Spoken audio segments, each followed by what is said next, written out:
Това е третата част от моята поредица, посветена на Великата Османска империя.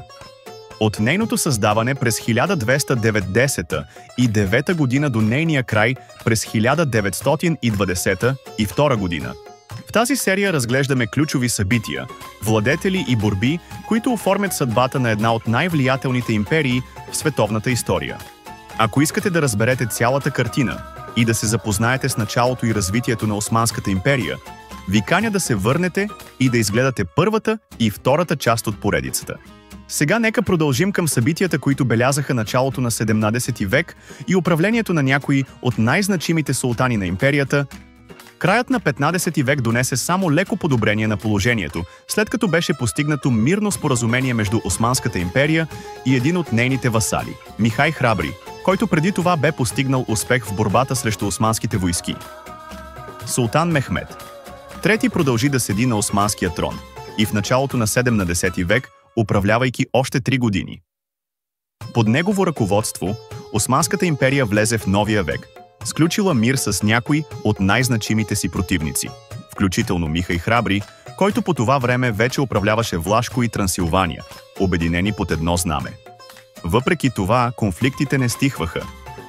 Едва започнал 17 век, османците завладяха крепостта Нач Канича, която се наложи да отбраняват още на следващата година по време на обсадата Иори от Хабсбургите и техните съюзници. Успоредно с участието си в 13-годишната война срещу Хабсбургската монархия, османците бяха изправени и пред вътрешни бунтове, които избухнаха в началото на века, трети фронт и без това напрегнатата ситуация. През есента на 1603 година избухна нова война. Този път с династията Сефевиди от Персия, което направи смъртта на султан Мехмед III през декември, същата година още по-тежка загуба за империята. След смъртта му, едва 13-годишният Ахмед I зае трона. Заради младостта си, султан Ахмед взема безпрецедентно решение – пощадява живота на своя брат Мустафа, отказвайки се от очаквания акт на братоубийство, традиционно практикуван от предшествениците му с цел избягване на бъдещи спорове за трона. Това решение предотвратява евентуален край на династията, тъй като Ахмед все още няма наследници.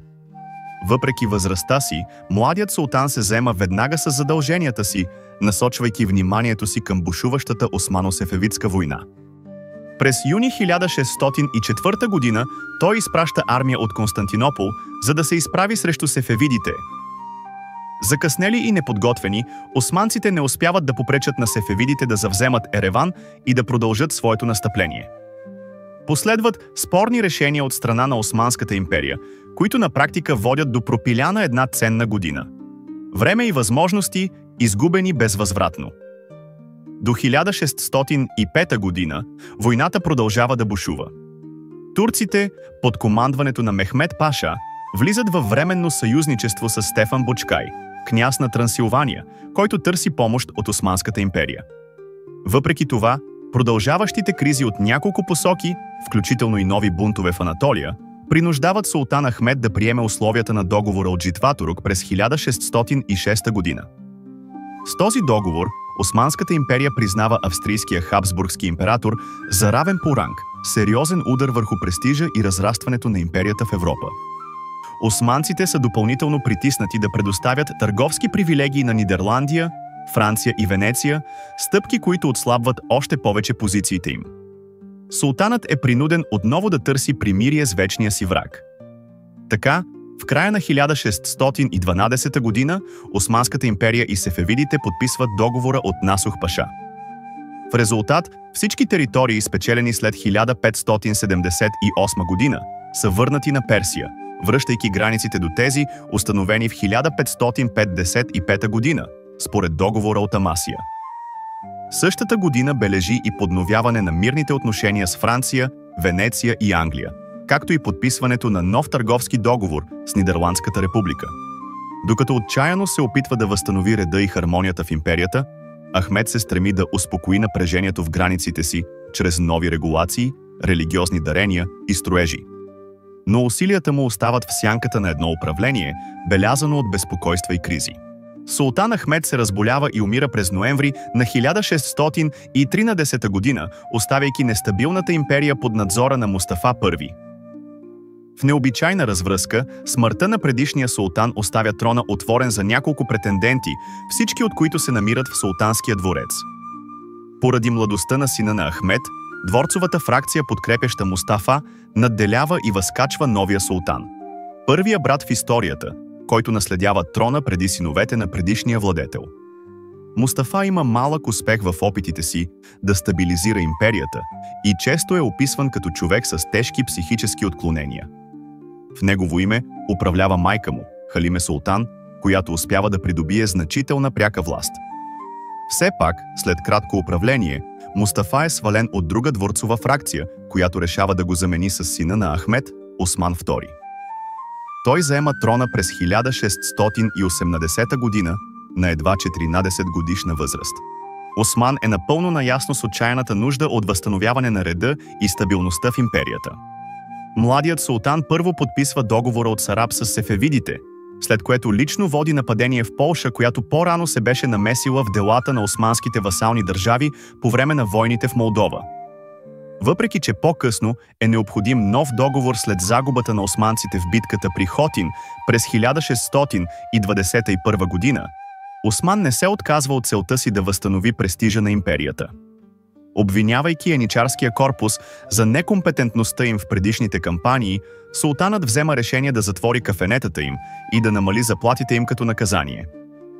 Осман обаче не успява да реализира плановете си за реорганизация на армията и създаване на по-надежни военни сили, преди да избухне бунтът на генджисарите. Султан Осман. Втори е свален от престола, затворен и по-късно удушен. Първото убийство на султан, извършено от еничарите. Възползвайки се от падението на своя племенник, Мустафа I отново се възкачва на трона през 1620 година и веднага започва репресии срещу всички замесени в екзекуцията на Осман. Не успявайки да овладее нарастващите напрежения между еничарите и губернатора на Урзурум, който също въстава с цел да отмъсти за Осман, майката на Мустафа подкрепя заговор за сваляне на сина си, при условие, че той не бъде убит. В 1623 година на трона се възкачва 11-годишният син на Ахмед I, Мурад IV. В първите години на управлението му, истинската власт е в ръцете на майка му и великите везири. Владението на султан Мурад IV се превръща в лъч надежда за възстановяване на вътрешния мир на империята и за справяне с външните конфликти с упорита решителност. Мурад е известен със своята твърда ръка и склонността си да следва шериатския закон по-свободно, отколкото се очаква. Сега, когато сефевидите навлизат в още по-големи територии на югоизток, османците насочват безмилостната си решимост обратно към войната с Персия. През 1638 година те успяват да превземат Азербайджан, Табриз, Хамадан и дори Багдад. Следва подписването на договора от Захаб, а през следващата година започва обсадата на Багдад. По същото време се състоя значима среща между султан Мурад IV и двама пратеници от Макао, при която бяха разменени подаръци и провизии.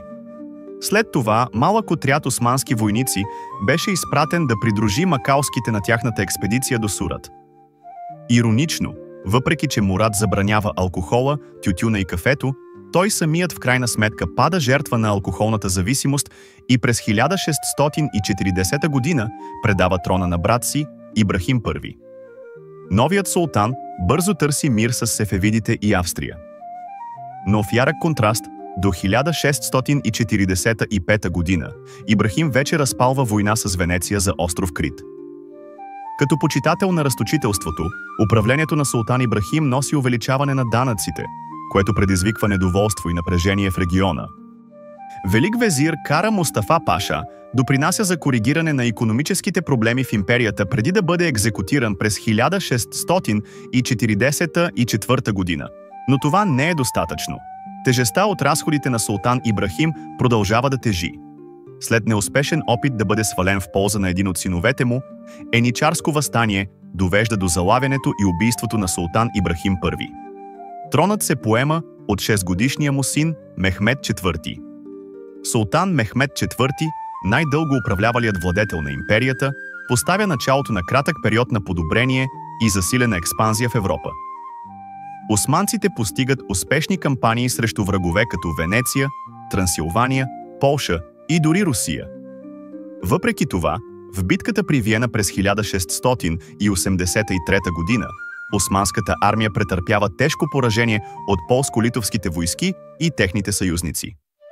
Тази загуба бележи началото на голямата турска война срещу Свещената лига. Само няколко години по-късно султан Мехмед и неговите войски претърпяват ново поражение в втората битка при Мохач, изправяйки се едновременно срещу външния враг и вътрешни бунтове. В резултат, през ноември 1687 година е решено султан Мехмед IV да бъде свален и заменен от своя брат, султан Селим II. С бунта, който възвисява Селим II на трона, османците продължават да се борят отчаяно срещу Свещената лига. Въпреки загубата на подкрепата на кримските васали, които сега трябва да се защитават сами срещу руската инвазия, турците успяват да постигнат временна победа, като през 1690 година си възвръщат Белград и Ниш. Въпреки отказа на императора на Свещената Римска империя да окаже подкрепа през 1688 година, османците спират австрийското нахлуване в Сърбия, както и въстанията в Македония и България. Късметът на Селим продължава и след неговата смърт през юни 1691 година, докато не загива неговият велик везир Капарулу Фазъл Мустафа Паша в битката при Слан Камен срещу австрийците. Преди смъртта си, велик везирът успява да въведе данъчни реформи и допринася за по-доброто третиране на християните под османска власт. След като приема титлата султан и отговаря за противниците си в битката при Слан Камен, Ахмед II веднага е посрещнат с тежки загуби на територии, нанесени от австрийци и венецианци. През следващите години новият султан не успява да покаже пълна независимост в командването си. През цялото си управление, докато се справя с Светата лига и новите вълнения в провинция Левант, султан Ахмед II беше силно зависим от своите съветници.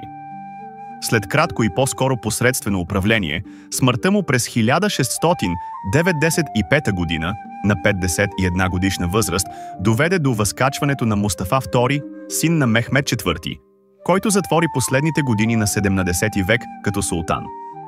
Докато продължаваше Великата турска война, султан Мустафа II доведе империята както до победи, така и до поражения, които завършиха с подписването на два мирни договора през 1699 и 1700 година. Първо бе подписан договорът от Карловиц, който драстично намали османското влияние на Балканите и предаде водещата роля в региона на Австрия. През следващото лято беше сключен договорът от Константинопол между османските турци и Русия, който потвърди завладяването на Азов от руснаците и официално сложи край на враждебността между двете сили през края на 17 век. С установените компромиси султан Мустафа II остана на трона още 3 години. 17 век беше различен за османците. Ако преди това разглеждахме разширението на тази значима империя, то между 16 и 17 век османците преживяха множество политически сътресения и вътрешни кризи, които доведоха до нестабилност и изгубени войни. От този момент нататък, те ще се фокусират далеч по-малко върху завоеванията и далеч повече върху защитата на границите си. 18 век в Османската империя бележи епоха на реформи, адаптация и периодични войни с европейски сили, най-вече с Русия. Империята, която преди това беше насочена главно към външна експанзия, сега се изправяше пред нуждата да решава вътрешни проблеми и да защитава териториите си от нови експанзионистични сили. Нови съюзници, нови врагове и нови предизвикателства очакваха османските султани през следващото столетие. Навлизайки в 18 век, султан Мустафа II заемаше трона на Османската империя. Той подписа договора от Константинопол на 13 юли 1700 година, с което приключи руско-турската война, започнала през 1686 година срещу руския цар Петър Велики. Договорът предаде Азов на Русия, но обещаваше 30 години мир между двете империи. Султан Мустафа обаче не успя да се наслади дълго на този мир поради събитията през 1703 година. Става дума за така нареченото събитие на еничарите, предизвикано от недоволството на корпуса, който не одобряваше решението на султана да се върне в Одрин, вместо в Константинопол след подписването на договорите от Карловиц и Константинопол със Светата лига. Освен това, Мустафа бе оставил по-голямата част от политическата и административната власт в ръцете на Фазълах Ефенди, когото еничарите смятаха за корумпиран и деспотичен. Когато Османската империя реши да се намеси в гражданската война в Грузия, беше планирано да бъде изпратено подразделение от еничарския корпус, за да установи военно присъствие на империята там. Освен съществуващото недоволство сред еничарите, те вече трябваше да се включат и в нов конфликт. Поради това, че не им бяха изплатени дължимите заплати, няколко части започнаха да протестират в Константинопол.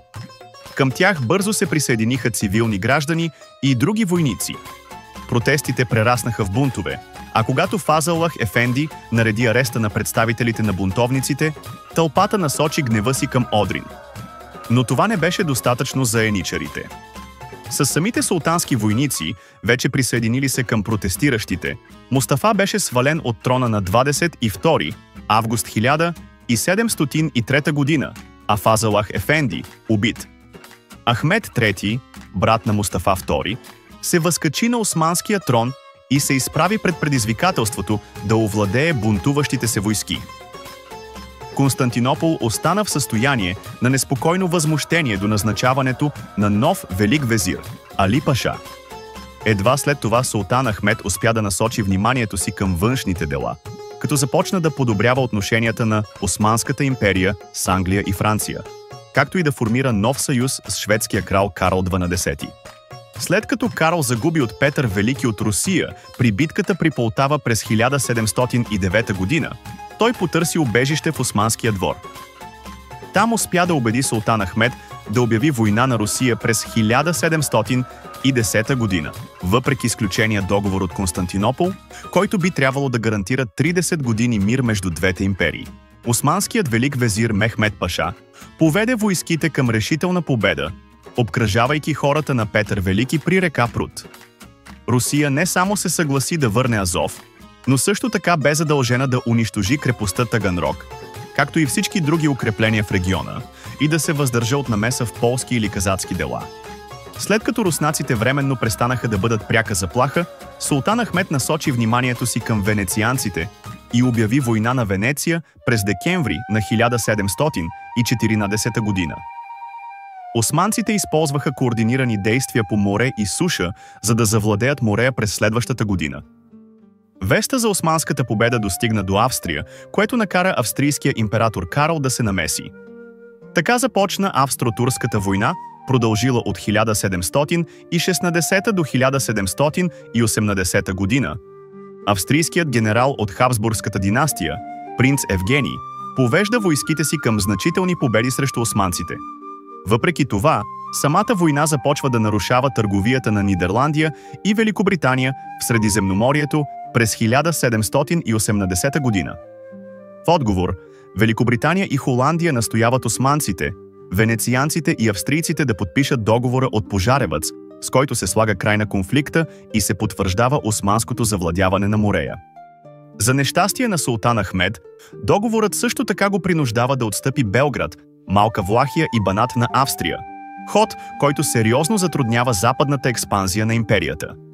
Няколко години по-късно, през юни на 1724 година, е сключен руско-османският договор, целящ подялбата на общия им съсед – Иран. Въпреки това, османците биват практически изтласкани от региона до 1730 година. Провалът, съчетан с недоволството от прекаленото разточителство на султана и охолния му начин на живот в период на икономически трудности, подхранва нов еничарски бунт, воден от патрона Халил. Султан Ахмед III е свален от трона и заменен от племенника си Махмуд I. Както много султани преди него, Махмуд е принуден най-напред да потуши напрежението в империята, породено от свалянето на чичо му. След около година той успява да сложи край на бунта чрез екзекуцията на Халил и голяма част от неговите поддръжници. По време на управлението си султан Махмуд се оказва въвлечен в периодични войни с Персия, които не довеждат до реален резултат, като същевременно се изправя и пред нови конфликти в Европа. През 1735 година започва нова руско-турска война, след като Русия подписва договора от Ганджа с Иран, създавайки съюз срещу настъпателната Османска империя. Руснаците се насочват към Крим, който обсаждат многократно, опожарявайки дворци и укрепления, докато настъпват все по-дълбоко в полуострова. Накрая достигат до Азов и превземат османската крепост там. Макар руските цели да са агресивни, всички страни в конфликта са сериозно засегнати от избухналата чума между 1737 и 1739 година. Въпреки това, Австрия се опитва да се включи в войната срещу османците през 1737 година, но претърпява поредица от поражения от ръцете на турците и в крайна сметка губи Белград след османско настъпление в края на лятото на 1739 година. И така завършва третата част от нашата поредица за Великата Османска империя. Една история, изпълнена с власт, предателства, амбиции и драматични обрати. Днес проследихме период, в който империята започва да губи своята доминация, изправена пред вътрешни бунтове, външни заплахи и поредица от нестабилни управления. И въпреки всичко, тя продължава да се бори за своето място на световната сцена. Ако искаш да проследиш цялата история на Османската империя от самото начало, можеш да се върнеш към първа и втора част. В следващата част ще продължим с още по-ключови моменти от тази епоха. Още войни, още реформи и още сблъсъци между миналото и бъдещето. Благодаря ти, че беше с мен и до следващата част, когато ще продължим да разкриваме историята на една от най-влиятелните империи в света.